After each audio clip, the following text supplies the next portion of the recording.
Hi everyone. So I'm just gonna move one of those fancy ring lights that just kind of help you to see me in this space, but I can see it glaring off my glasses. I've had to put my glasses on tonight just because you know what it's like this time of evening, just cracking on so that I can record your deep dive. And yeah, yeah, I've got astigmatism. We all sometimes need things, but yeah, just here's the glasses. So bear with me in that little bit of a glare on them as we move through. Anyways, so I am here to do your deep dive, and I am so grateful for the opportunity. Yeah, let's crack on. Today we are going to talk about GABA. Yes, let me break this down. So GABA is a neurotransmitter in the body. We're going to talk a little bit about it. It lowers stress, but I am just going to check. Yes, it's such an interesting thing. So a gamma aminobutyric acid is what GABA stands for. So gamma aminobutyric acid. And there's many different things that we can learn about this. So let's take a deep dive into why we need a little bit of GABA in our lives. So first, like I said, it lowers our stress and it's an inhibitor. So it slows us down. And some of us need more GABA to slow us down and more GABA to shift our gear kind of into the next level. So we have like a delicate recipe or special recipe of GABA in our brain. And the reason for this, too much GABA would create an imbalance. So too much of this kind of like acid. You know, we need to think a little bit about what your body might need and how you can kind of get more or think about kind of less. So don't try to get more of one or another. We need to get enough, and that's kind of enough. So imagine if your brain had a natural switch that could instantly calm your anxiety, lower your stress, and help you sleep soundly. It really does sound amazing, doesn't it? Well, that switch is real, and it is actually called GABA. And GABA is this neurotransmitter, which is kind of like this chemical messenger in your brain. And it plays a huge, huge role in keeping your brain balanced. It helps you stay emotionally stable, sleep better, and feel more at ease overall. And understanding GABA is very crucial, especially if you're dealing with trauma, stress, or anxiety.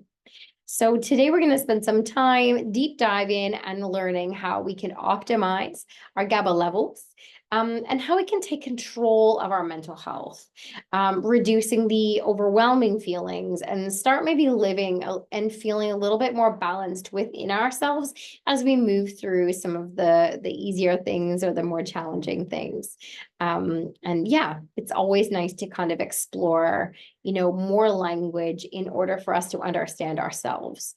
I like this. GABA is like the brain's natural calming agent. That's its main chemical in your brain that slows things down.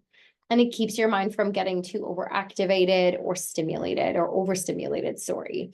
Because what we want is to be in a place where we're not, like we said, overwhelmed. And the role in the brain. So GABA works by attaching itself to specific spots on the brain, kind of called GABA receptors. And when it does this, it helps to reduce the chances of neurons firing off too much. And this process is key to keep us calm and like help you stay relaxed. So you can imagine like, you know, if everything's going off, I imagine like you want to kind of light one firework at a time, watch it go off and enjoy the beauty of it. But if we light them all off at once, everything's just going off. And I imagine sometimes our brain feels like, you know, one little firework, everything's in control, you know, boom, this has come up, I can tackle that. Boom, this has come up. But if everything's being lit, everything's being fired off all at the same time is overwhelming. And we need to kind of just rein that in. And I think that GABA helps with us not having everything lit, everything going all at once, so that we can kind of come at things from a little bit more of a peaceful perspective, I suppose. So yeah, that's kind of what we're after here. Yeah, moving on, we're going to look a little bit more at a little analogies, kind of like the fireworks. I liked this one. I thought it was a really easy to connect with. And it just says that think of GABA like the brakes on your car. And I like that. Simple, right? Just as the brakes stop the car from speeding out of control. Sometimes there's technology now that, like, if you're going too fast, and there's something kind of, it can sense something ahead of you, it like almost puts the brakes on for you. And I think that you can imagine GABA stops your brain from becoming overwhelmed by too much activity. Yeah, quite important. And GABA plays a really critical role in our mental health. Of course it does.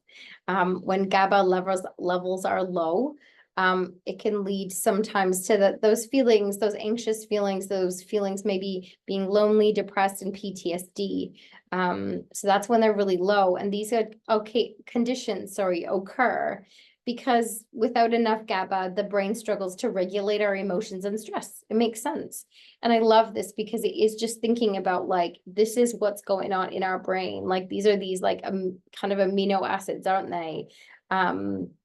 Yeah, it is the actual physical makeup of the brain. So essentially, GABA acts as the brain's natural kind of chill pill, helping to keep our emotional responses in check. When we have enough GABA, our brain can better handle stress, and prevent the overwhelming feelings that come with anxiety and depression. It is no surprise that some of the things that we can do, some of the things that need GABA, one of the most important is our sleep. And that's why maybe sometimes your sleep is disrupted, but sleep is another area where GABA is absolutely essential because it promotes relaxation by calming down the body's, or the brain's activity, which is obviously super vital for kind of getting good quality sleep. So if your GABA levels are low again, your brain might be kind of too active. I know that very well, making it hard for you to fall asleep or stay asleep through the night. Oh, excuse me. Without enough GABA, we might find ourselves tossing and turning and unstable, unable to shut off your thoughts and truly rest. Sometimes we might be in that place because we are ruminating, overthinking, and replaying some tough situations, but sometimes we just can't sleep and we're restless. And maybe it is our GABA levels are low. Maybe we need to look at different ways in which we can, increase those GABA levels. And I think that it's important to kind of look at it from that point of view. And so, like, beyond just like mental health and sleep, GABA is key to just your well-being. If you think about it, that is your kind of emotional regulator. It tells you when enough's enough, to put on those brakes. And when your GABA levels are where they should be, you are likely to kind of experience better focus, have an improved mood, and have like a general sense of balance and well-being. So I think that that's really quite helpful. It's like having this like steady anchor that helps you navigate the ups and the downs of life. GABA helps you keep grounded, focused, emotionally stable, and you can feel and perform at your best every day. And GABA levels are very integral to that makeup in our brains that help us to maybe just feel your best self or a good, version of yourself. It makes, those days when you're like, oh, do you know what? Like in my well-being, like I'm all right. So yeah. And how can we improve our GABA levels is obviously the big question. Probably we've touched upon some of these things through many of your sessions on this journey with Bon. But in terms of improving it, diet actually helps a whole lot. So what we eat, I'm sure you hear this in some of your nutrition sessions. But what we eat directly impacts actually on our GABA levels, which is kind of interesting. So certain foods contain building blocks that our body uses to produce GABA. So for instance, like fermented foods like kimchi, yogurt, they're all really rich in like a probiotic, and that supports that gut health. And we talked a little bit about gut in the well-being session and the importance of that gut health and the connection to the digestion and well-being. So kind of interesting. So something like just getting some yogurt in your diet if you're not intolerant, maybe finding something else, but yeah, really nice. A key player in your neurotransmitter production and kind of it gets you there is that yogurt. Whole grains are another one. So a whole grain is another great choice because they provide like a really steady supply of glucose, the brain's primary energy source, which is like necessary for your GABA production. Green tea, even just like trying to get a bit of green tea in your body, you'd be surprised how like good that is for you. Green tea particularly contains an amino acid. It's called L-theanine or L-theanine, depending on where you are, which can increase GABA levels in the brain, and it promotes relaxation without drowsiness. I definitely am a big fan of green tea, matcha, those sorts of things. So if you take something from this, maybe try a little bit of green tea in your life, and see if you can find if it helps in any way. A nice one. We talk a lot about exercise. Exercise is a really powerful one as well. And like any physical activity, especially exercises that focus on that mind-body connection. There's always the mention of like yoga, meditation, but these things can significantly boost GABA levels. So scientific studies have shown that regular exercise increases the amount of GABA in the brain. I think that there's so many reasons for moving your body in any way, shape, or form. It could be if, physically you don't feel confident or around you going to like some sort of class is not your thing, getting yourself just walk in, maybe, a few minutes, adding a minute every day, bit by bit by bit, getting yourself outside, getting the body moving, looking around, maybe then like doing a few stretches, something you can get online at home. It doesn't have to be, anything super stressful. You don't have to be like boxing every weekend, even though that is going to be great to produce that GABA.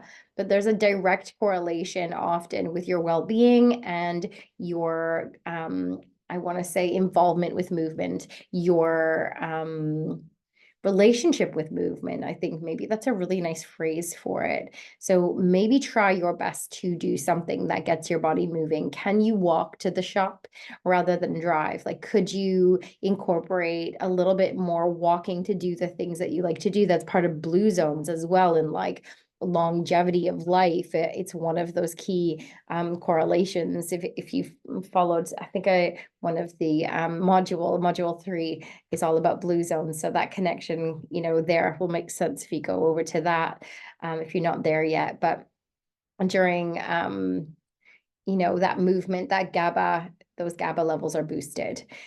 Scientific studies show that regular exercise increases this, and in help will reduce anxiety and improve your mood. And yoga, I mean, I'm a big yoga fan, but it comes up in all the research. I can't help it. But yoga in particular combines physical movement with breath control, meditation, all of it's there. There's the twist, the movement, the breath, it's all happening, and it enhances GABA activity even further. There's this like saying within the yoga community, whether you've ever had it before, or sometimes you see memes of maybe if that comes up, maybe it doesn't. But there's this thing called like the yoga buzz. You just feel great often after, or calm, or just you float out of there. And I do think that that is like just physically, like all of those positive chemicals are like moving through the body, and you've got, great GABA production. All of this stuff is happening. It's game changing. So when you exercise, regularly, you're not just keeping your body fit, you're also helping your brain to produce more GABA, which keeps you calm and focused. So yeah, exercise in any way, shape, or form. It doesn't have to be yoga. I feel like I'm like championing yoga all the time. It just, when we're looking from a research point of view in every single one of these, I'm trying to be, biased, but yoga is something like it's very powerful in the combination in which it offers you for all of the well-being, I suppose, elements that we're trying to kind of incorporate. And it's also done from like a low impact. So a thought. Um, Sleep, we talked a little bit about sleep, but yeah, obviously quality of sleep is crucial for maintaining your healthy GABA levels. So we kind of have to think a little bit about like your sleep patterns. Are you sleeping? Is there anything you could do to improve kind of your sleep? Like during your deep sleep, your brain replenishes its neurotransmitter stores, including GABA. So if we don't get enough sleep, or our sleep is of poor quality, our GABA levels can drop. And this leads to that increased stress and anxiety. I think like a perfect example is like a sleep deprived parent. There's so much research in like relationships breaking down in that first year of like having a baby. And, it is if we broke down some of it, it was just sleep deprivation sometimes, if you wanted to like pin that irritability and kind of people both being like not their best selves and low GABA levels. There's so much in it. We have to kind of reflect on where we're at, and move forward. So I just think that's like quite interesting. But if we don't get enough sleep, we can feel that increase in stress. So to improve your sleep and support GABA production, kind of establish that consistent sleep bedtime routine. I think I said it in the session on sleep in the module 3 that I lead.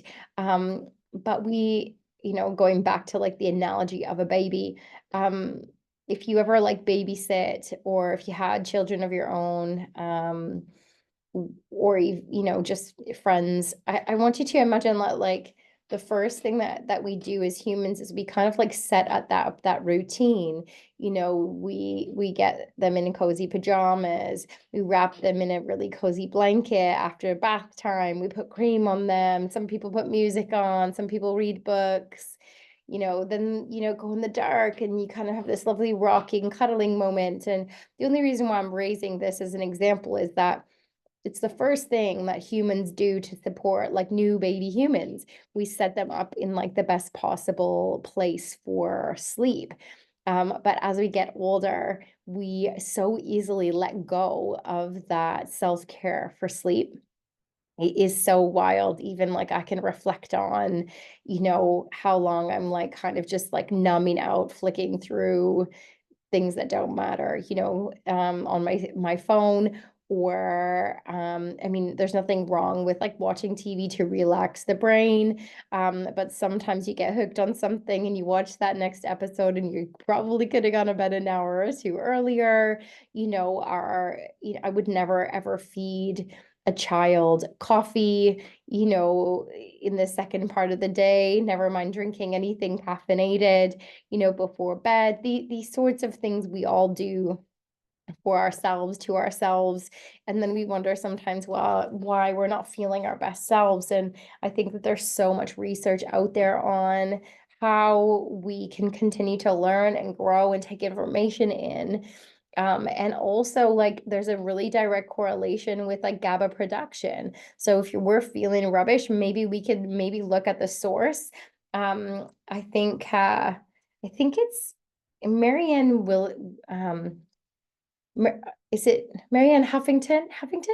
She like quite famously says, sleep your way to the top. And she means by that, like sleep, like the most important thing that she changed in her life from working at like such a high pace. She writes the Huffington paper and all these other things. She's very, very influential woman. But I love this piece where she's like, actually, what the only thing she changed in life that like made her more productive was actually improving her sleep, because she could work from a clearer space. Things took her less time. She felt better. She was happier. She was a better leader. Like the list went on and on and on. It's quite insane. And I think like, thinking about GABA tonight, we're talking about practices here that are going to generate these like neurotransmitters that we need for our well-being, for us to feel good. So, thinking about improving your sleep and the GABA production, having a consistent schedule, even for you as an adult, avoiding screens before bed to reduce the blue light exposure. We've talked in some of our sessions about like, I think that there's like an app or like something you can buy so that you could flick through your phone, but it's not blue light. Forget what it's called, but have a look at that. There's new technology out there that can maybe support you just having that downtime, but maybe not exposing the eyes and the brain and the body to that blue light, and creating a calming bedtime routine. Think about what you need. Make sure that you have like a nice fresh sheet, and don't be afraid to like, have a good pillow and invest in a really good bed where we spend, is 50% of, well, just shy maybe, or maybe we're not spending that much, but we're in our beds. Think about this lifetime, how often you are trying to like get some level of sleep. At some point, maybe investing in that is investing in so much more. It's investing in your well-being, investing in and thinking about your processes and your habits around sleep. I just think could be game changing to our mental health, our well-being, GABA production, that restoration of your brain. It allows like all the files in the brain that are jumbled to like be filed for you by the time you wake up in the morning. So, thinking about sleep as a really powerful one, in terms of like that GABA production. And also if you're feeling like not great, thinking about what's missing and maybe why, and labeling it, rather than thinking like, oh, sometimes we revert back to feelings of like anxiety and depression. Maybe it's that we have low GABA levels and we need to work on that. Maybe it's like maybe rephrasing some of that language to kind of normalize this human experience, and maybe just feeling low the last few days. Maybe my sleep's not been great. Maybe, I haven't been feeding my body some like really nice things. There's also supplements that I'll talk about that support with increasing and boosting GABA levels directly, that maybe you could reflect on as well. Supplements are like a big thing at the minute, I think, in terms of like vitamin supplements that are supporting the body. And there are a few that I would stand by. One that I have tried and tested is a supplement like magnesium. There's many different types and forms of magnesium, but I have found one that's triple magnesium. It very much helps me with sleep. I found since moving into that perimenopausal phase, I definitely struggling, especially to fall asleep. Sometimes it's, it is like that lack of GABA production, not necessarily maybe always lying in a fight or flight point of view, but my brain is ruminating, it's thinking, or I just cannot settle. And I found taking magnesium, it acts as a natural relaxant. It helps increase GABA into the brain, and really genuinely has made a massive difference to like, even like helping you relax in the muscles. So it is cool and it's natural, and something to think about if you are looking for a supplement. The L-theanine or L-theanine, naturally found in green tea, like we spoke about before. That again is like a natural producer of your GABA production. And it really does promote a state of calm alertness. And we say calm alertness because green tea is known to have like that little bit of, gives you that little bit of energy like caffeine might. Um, but from a calm place. And even going through this content today reminds me, like, I actually love green tea, but I often go for, the cup of coffee with the milk and the sugary, syrups in it, which I absolutely love. But I probably would get so much more in my mental well-being and the same impact from drinking green tea or grabbing like a matcha tea or that sort of thing. So something to reflect on for us in terms of like improving those GABA levels from like a supplement point of view. But it is important to know, when I'm talking about a supplement, I'm not like advertising it. I'm not a specialist in this at all. But so there's a few that you could also use, but I don't want to maybe go there. But it's important to note that while there are supplements can be beneficial, it is crucial to kind of consult a healthcare provider if it's because not everything would be something that you and your body might need. Nutritionalist, one of my best friends recently went to one, I'm talking like 2 days ago, and said it's been like life-changing for her to sit and talk to a nutritionalist and talk about her, what she's eating, what she needs, how she's feeling. And they've like really started to like make sense of her because everybody's body situation is different. So maybe investing a little bit in that side of things, maybe being able to articulate, I think my GABA levels are low, this is me, this is my body, this is my age, this is my eating habits. Like, what do you think? I would definitely suggest kind of reflecting on that before spending money on all of these supplements that like look very enticing. I find some of there's so much on the market. I often like throw things in my basket because they sound really good, but I'm like, actually, no, Mike, and I don't really know if that's what I need for my body. But I can vouch for the fact that for me personally, magnesium has been game changing for this chapter. So something to think about, and some of the benefits of it are increased GABA levels. So that's what we're after. Mindfulness and relaxation tips. We come back to this a lot. That is another way in order to increase GABA levels. I cannot, emphasize more that, practices like deep breathing, especially module 3, meditation in module 3 that I offer, mindfulness, there's its own kind of layers and sessions on each of these things that can naturally enhance your GABA levels because it helps reduce your stress, promotes relaxation. And while you engage in this kind of activity, like relaxation and meditation, you activate that parasympathetic nervous system we talk about. There's sympathetic and parasympathetic. One is fight or flight, and parasympathetic is that like space of calm. And when you're in that nervous system, it encourages the brain to produce more GABA. That's why we are low in GABA when we are working from like that tight chest and that anxious fight or fight space.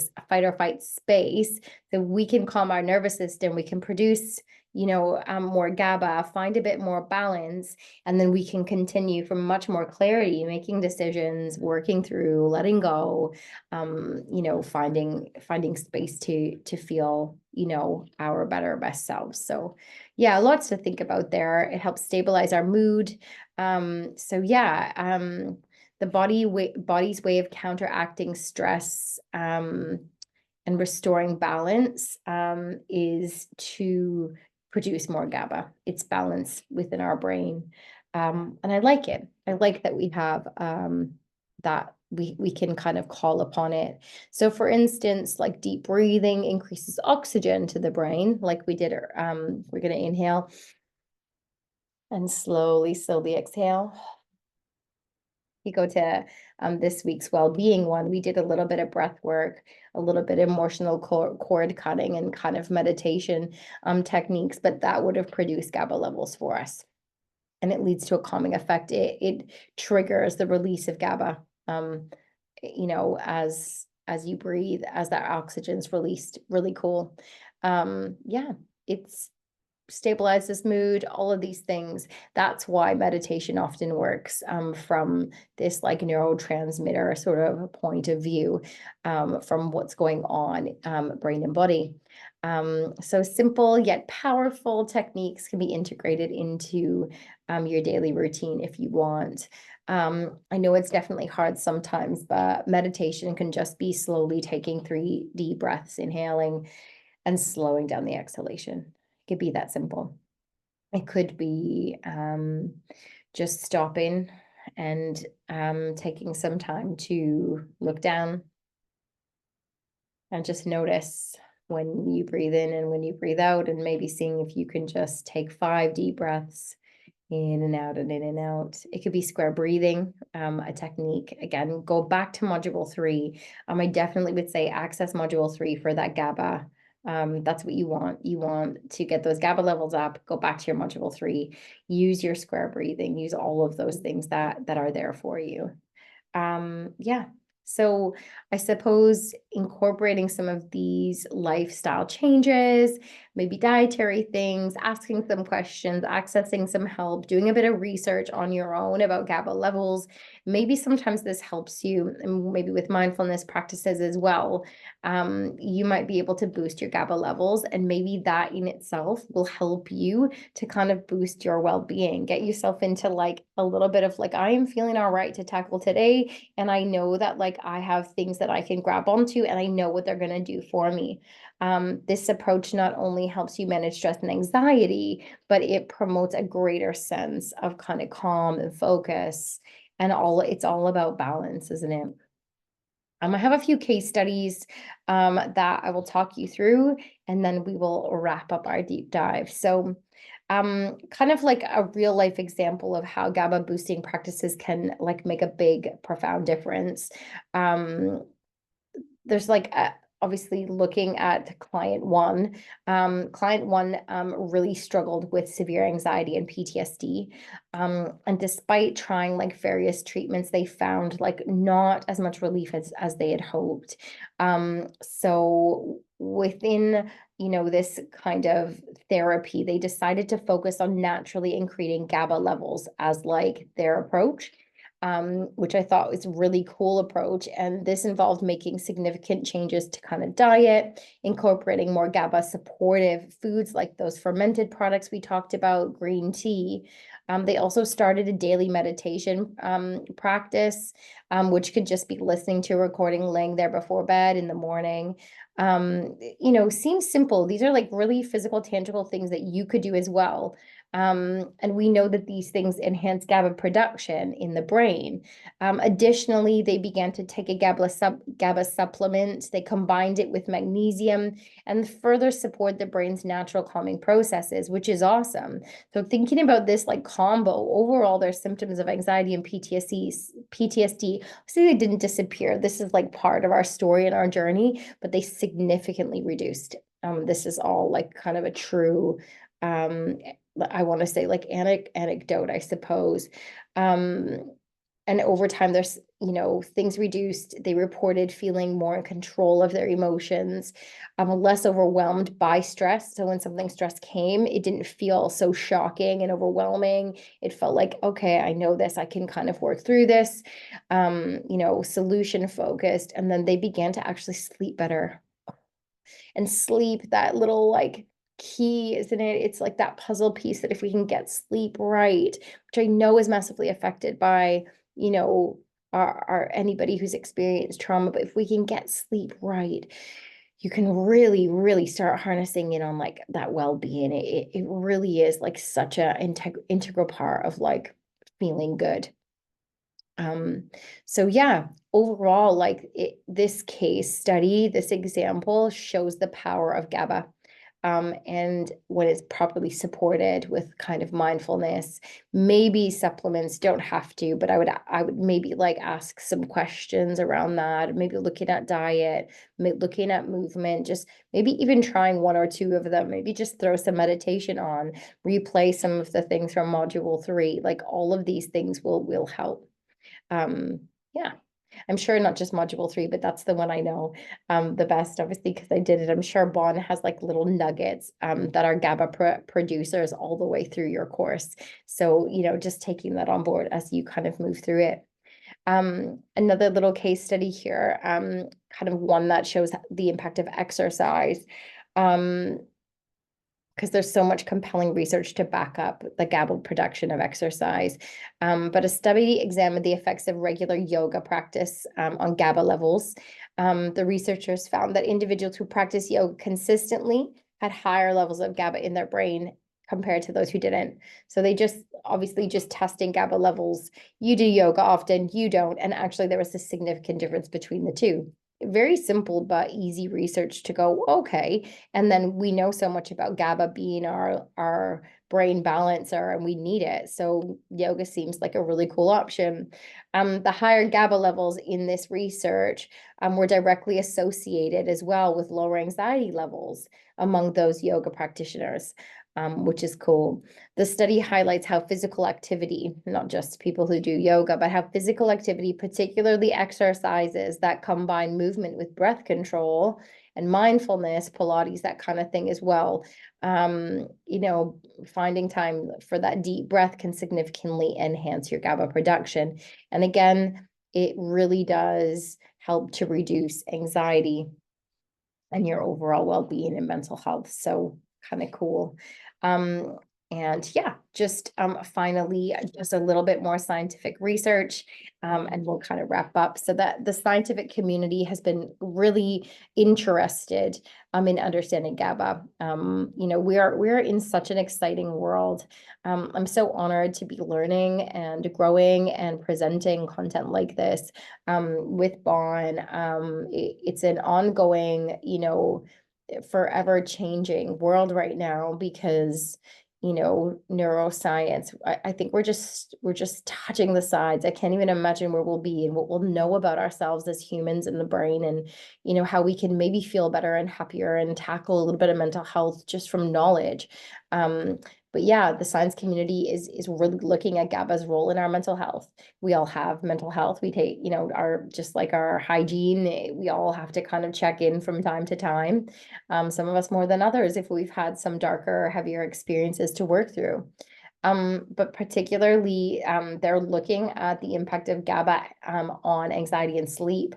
And one key study did find that individuals with anxiety experiences, disorders, whatever you want to call it, have often have lower levels of GABA. So when they search, like that is something that they see, like that there's a lower level of GABA in somebody who's feeling those feelings or experiences of anxiousness.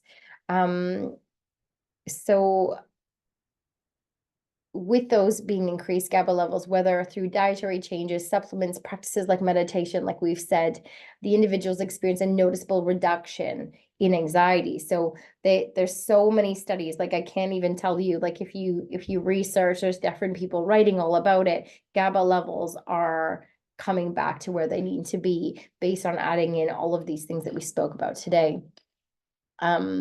And sleep. Again, participants with a higher GABA levels fell asleep faster, had deeper, more restorative sleep, and reported feeling more refreshed upon waking. And these findings reinforce the idea, right, that GABA is not just important for calming the mind during the day, but it is also essential for achieving quality sleep at night. And sleep is very important to each of us. So yeah, just looking at a little deep dive today on GABA. I hope that from this you've been able to learn a little bit about what it is. Maybe, that GABA levels are something that could support you feeling better, and that there's many different ways in which you can kind of make a little change. And don't be afraid to seek, like I said, I'm not sat in here with like professional experience or training in nutrition, but all the research points to that there are some supplements that can support you with increasing those GABA levels. But the free ones, the easy ones are movement, meditation, mindfulness, improving sleep if you can, maybe playing a little bit with diet, drink some green tea, and maybe just do a little bit more research if you liked the idea of GABA, what it might do for your body and for your mind. Oh, so that's it. That is your deep dive this Friday. I hope that, yeah, my Canadian tones haven't put you to sleep. Hopefully that you found some good learning here, something that you can take with you. And just well done for being on this journey, for taking the time to do the inner work. I just think that, any little bit of information, any ability to reword and rethink your human experience, the things that feel heavy, stressful, and tough, I think that it helps us just make sense of ourselves and remind ourselves. A message I say almost every single session is that, like, you are just being human. Go easy on yourself, be kind to yourself. And even from here, start with just maybe one thing. What is one thing I'm genuinely going to take away from the talk? A little reminder to myself to get myself a box of green tea from, some of my day work, have it around. It's easy, it's good for me. And I'm just going to see if it makes a difference for me as well. So let's get that GABA going, get yourself, into that zone, do maybe one small thing. Or if you're feeling low, just see if you can come back to this research, come back to this talk, maybe go try a bit of meditation, maybe, research something on Google and on YouTube and listen to it, or go back to the recordings that we already have for you in your modules. All right, that's me. Peace and love. Happy Friday if you're watching it on Friday. Thanks for having me the last 2 weeks while Bonnie's been away. It's been an honor. And yes, any feedback, drop it down there. I'd be more than happy to give you any more insights. So speak soon. Take care.